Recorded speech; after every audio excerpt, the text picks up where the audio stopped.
तो जगन्नाथ जी मंद मंद मुस्का के बोले, तुम बढ़िया हो, तुम चलो, तुम साथ दो तो हम कर लेंगे।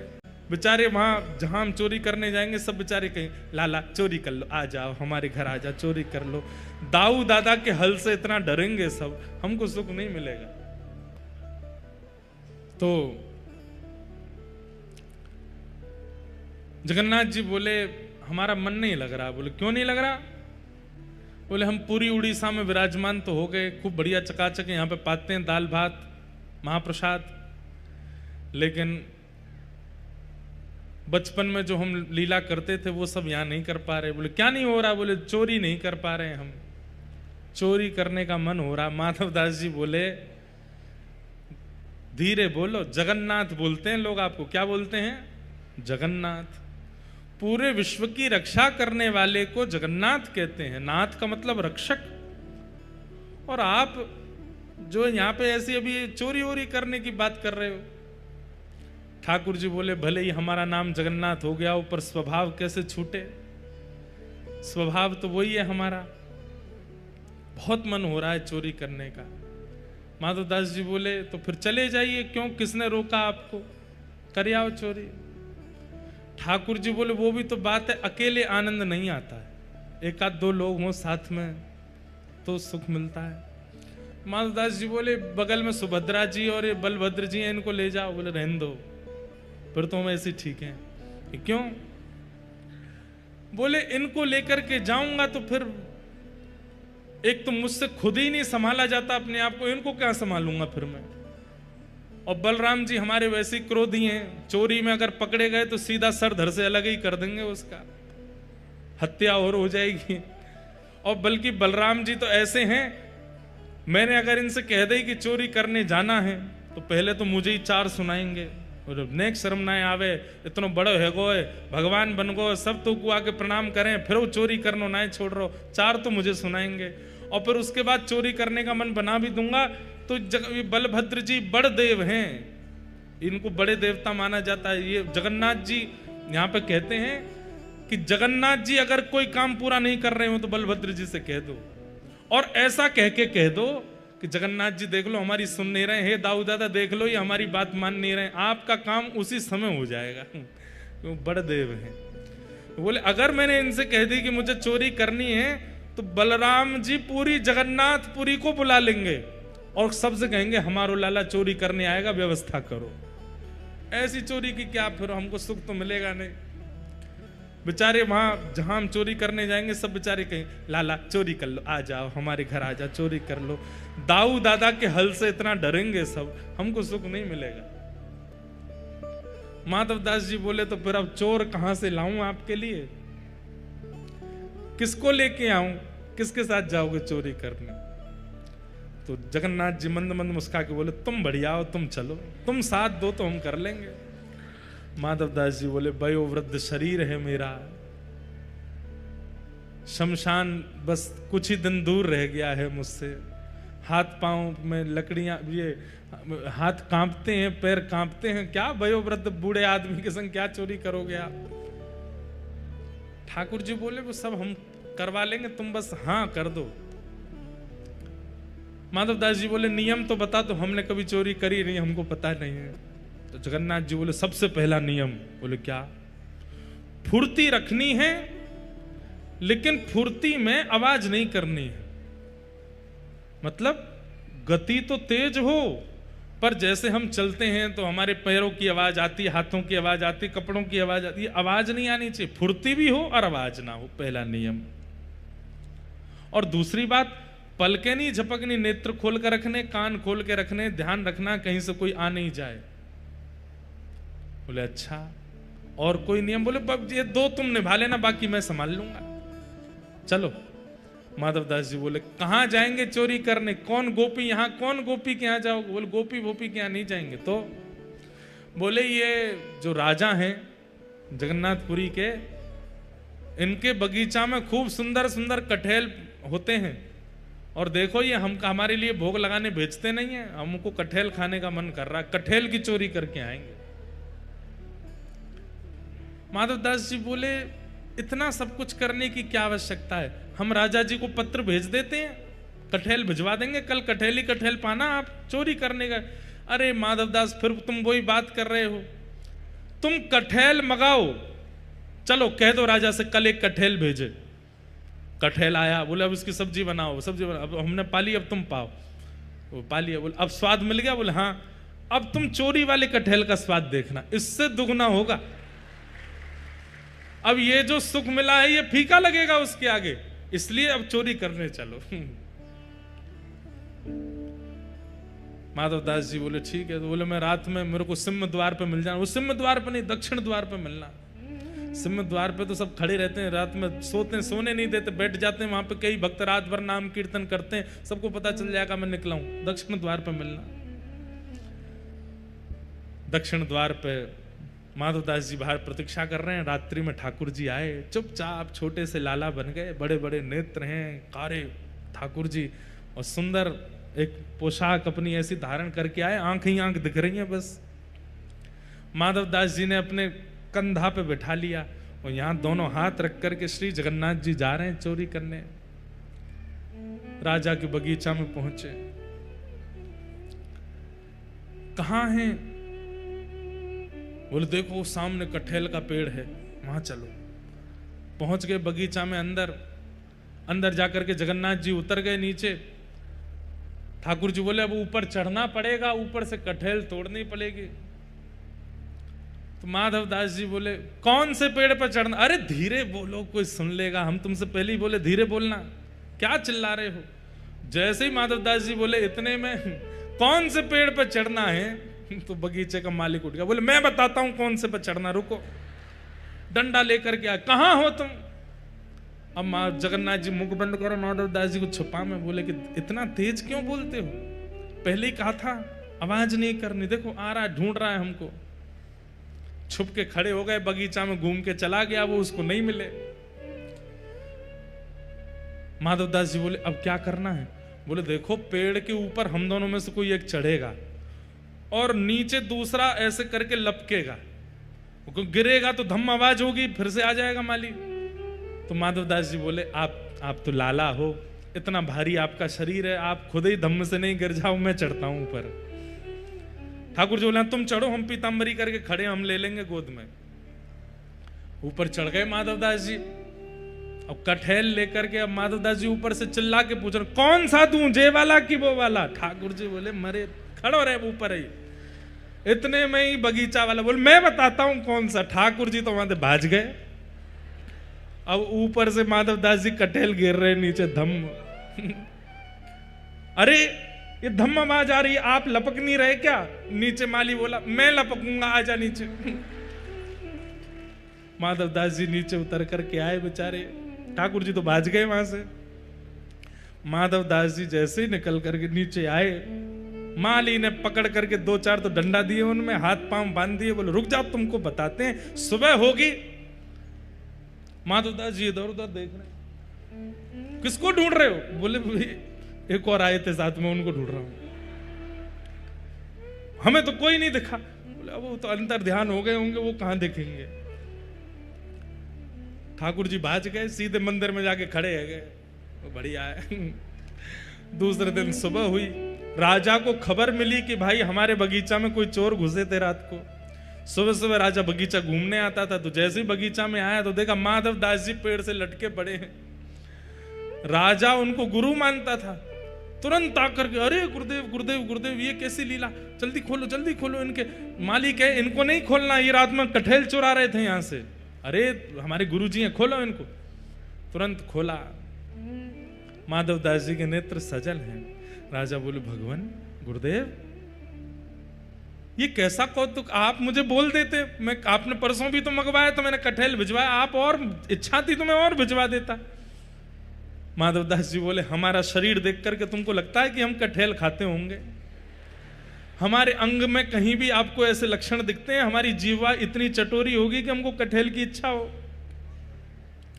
तो बोले हमारी जगन्नाथपुरी में सबसे चटोरे कौन है?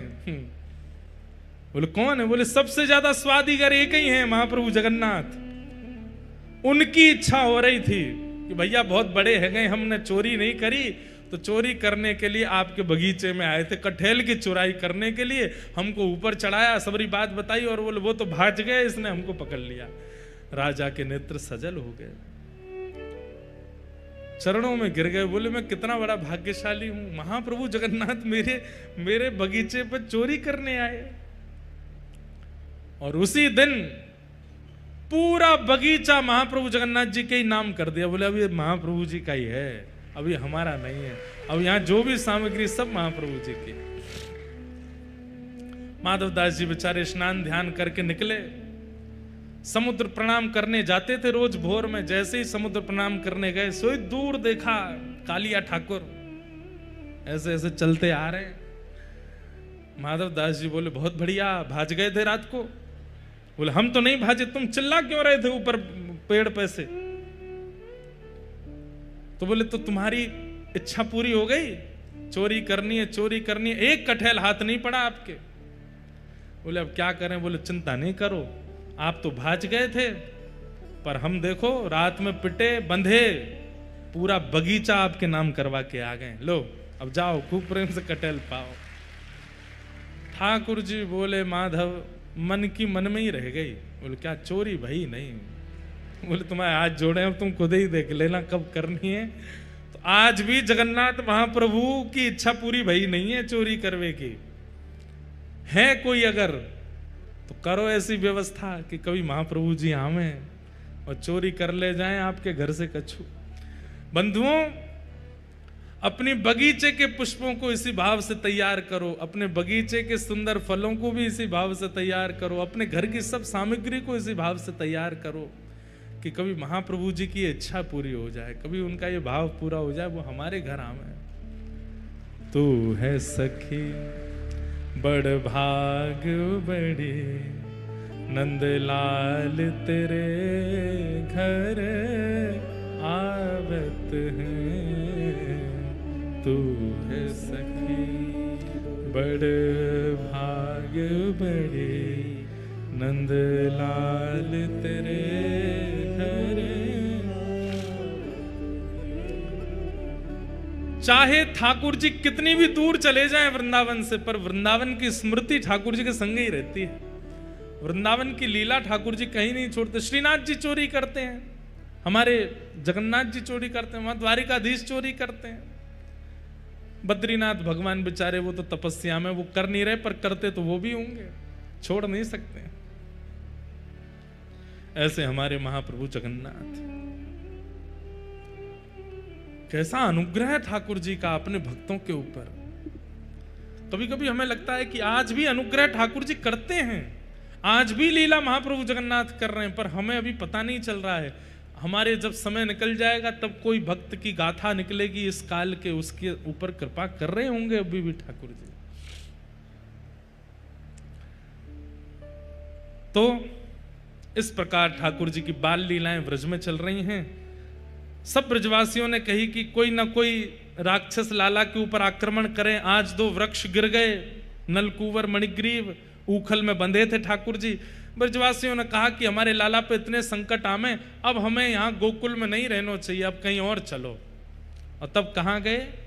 श्रीधाम वृंदावन को प्रस्थान किया है कि वनम वृंदावनम नाम पशव्यम नवकाननम। वृंदावन चलो, वृंदावन चलो, वहां जाकर के विराजेंगे और वहीं रहकर के लाला की सेवा करेंगे। किशोरी जी के हृदय से प्रकट हुआ है वृंदावन, इसीलिए वृंदावन रसामृत पद में गाया, श्यामा हृदय कमल सो प्रगट्यो। और जब किशोरी के हृदय से प्रकट हुआ तो किशोरी जी के हृदय की प्रकट कमल को ठाकुर जी देख करके प्रसन्न हो गए। तो श्याम हृदय को भाए, श्यामा हृदय कमल सो प्रगटो, श्याम हृदय को भाए, वृंदावन प्यारो वृंदावन। ठाकुर जी वृंदावन आकर के अति सुख में हो गए। बहुत प्रिय लगता है ठाकुर जी को वृंदावन। बंधुओं, कोई वृंदावन से अगर जगन्नाथपुरी आता है ना, एक बात कह दें आपको, इस बात को बताने के बाद हम ही वैसे संकट में पड़ जाएंगे, लेकिन फिर भी बता देते हैं। या तो आचार्य के साथ जगन्नाथ जी का दर्शन करो, या किसी ब्रजवासी के साथ ठाकुर जी का दर्शन करो। ब्रजवासी को संग लेकर के महाप्रभु जी का दर्शन करोगे, महाप्रभु जी बड़े प्रसन्न होते हैं। ब्रजवासी को देखने के लिए तो ये किस लिए विराज रहे हैं ऐसे, ये हाथ ऐसे क्यों हैं, मुख ऐसा क्यों है, हम कह सकते हैं हमारी याद में, हम ब्रजवासियों की याद में महाप्रभु जगन्नाथ जी पिघल गए। ब्रजवासी वल्लभ सदा मेरे जीवन प्राण, इनको नाही बिसारी हूं मोहे नंद बाबा की आन। ठाकुर जी स्वयं सौगंध खाते हैं नंद बाबा की, और ये ब्रजवासी, और जब तक ब्रज में ब्रजवासी आते रहेंगे ये मेरे प्राण रहेंगे, चाहे ये जैसे भी हों ये मेरे प्राण ही रहेंगे। ब्रजवासी वल्लभ सदा मेरे जीवन प्राण, मुझे प्राणों से भी अति प्रिय हैं ये ब्रजवासी। आज भी महाप्रभु जगन्नाथ जी, हम भले ही खूब आनंद में उनके सामने जाते हैं, खूब नाचते हैं, खूब गाते हैं, लेकिन वो विरह में है। ये ठाकुर जी का विरह स्वरूप है। अपने ब्रजवासियों की याद में ठाकुर जी पिघल गए। आज भी ठाकुर जी को मधुमंगल की याद आती है। वो मधुमंगल जो सुबह उठता है ना, तो सुबह उठते ही हर व्यक्ति धीमे धीमे अपने नेत्र खोलता है, आंख एक साथ नहीं खुलती, लेकिन मधुमंगल तो आंख पे हाथ धर लेता है और हाथ पे हाथ धरते हुए स्पर्श करते हुए चलता है। अब मैं घर से बाहर आए गयो, अब जे गली आ गई, आगे वाली गली तो अब मैं नंद भवन के सामने मुड़ गयो, अब नंद भवन आए गयो, और दहली के अंदर प्रवेश करते ही मैया, ओ मैया, हाँ लाला उठ गयो ना, अब ही तो ना उठो। तो मधुमंगल ऐसे ही बैठा रहता है, बोले मैया जब लाला उठ जाए तो मैं बताइयो। यशोदा मैया जाए के कहे लाला तू आंखन पे हाथ धर के काई को बैठो। मैया मैं अगर पहली आंख खोल करके कोई और को देख लूं ना, मेरा पूरा दिन बर्बाद हो जाए, लेकिन मैं पहली बार जब लाला को देखूं तो मेरा पूरा दिन बड़ा मंगल जाए। मैया जब लाला उठ जाए तो मैं बताई दूं। ऐसे ही बैठे रहता मधुमंगल। इतने में ही पलना हिलता है, ठाकुर जी उतरते हैं। यशोदा मैया सबसे पहले जाके कहती अरे मधुमंगल देख लाला उठ गयो। ठाकुर जी के सामने आकर के मधुमंगल तब हाथ उठावे और सबसे पहले लाला को देखे, और लाला देखते ही वहां से भाज जाए और फिर जाके अपनो प्रसाद पावे, स्नान ध्यान करे। रोज देखे ठाकुर जी को, और कुछ नहीं देखना, सबसे पहले लाल जी देखे। ठाकुर जी को उस मधुमंगल की याद में यहां पिघल गए हैं। तो मधुमंगल आज भी बाट निहार रहा है मेरी ब्रज में, और मैं गया नहीं। भगवान श्री कृष्ण जन कल्याण करने के लिए धराधाम पर आए, लेकिन ब्रज आकर के जो प्रेम ठाकुर जी को मिला, उसके बाद ठाकुर जी असमंजस में आ गए। अब मैं क्या करूं? यदि मैं ब्रजवासियों के पास रहूंगा तो विश्व कल्याण नहीं होगा, और विश्व कल्याण के लिए जाऊंगा तो ब्रजवासी मेरे कष्ट में आ जाएंगे। ठाकुर जी ने विश्व कल्याण को चुना, चले गए विश्व कल्याण के लिए। मथुरा, द्वारिका और महाभारत का युद्ध आदि करा करके गीता का ज्ञान दिया, लेकिन अपने लीला के अंतिम का समय में ठाकुर जी अपनी लीला पूरी करने से पहले बड़ी ग्लानि होने लगी। विश्व कल्याण तो हो गया, लेकिन ब्रजवासियों को मैं सुख नहीं दे पाया, क्या करूं? तो ब्रजवासियों का जो कष्ट है, ब्रजवासियों की जो पीड़ा है, ब्रजवासियों का जो विरह है, ठाकुर जी के मन में आया, मैं उसका आस्वादन करूं। जितना विरह ब्रजवासियों ने मेरे लिए किया है, ये तो 100 वर्षों का विरह है। मैं आज प्रतिज्ञा धारण करता हूं, जब तक पृथ्वी रहेगी तब तक इन ब्रजवासियों के विरह में जगन्नाथ बन करके बैठा रहूंगा। रोज विरही होते हैं। हमें लगता है कि वो मुस्कुरा रहे हैं, हमें लगता है कि वो बड़े बड़े नेत्रों में श्रृंगार, बड़े श्रृंगार आदि, पर नहीं।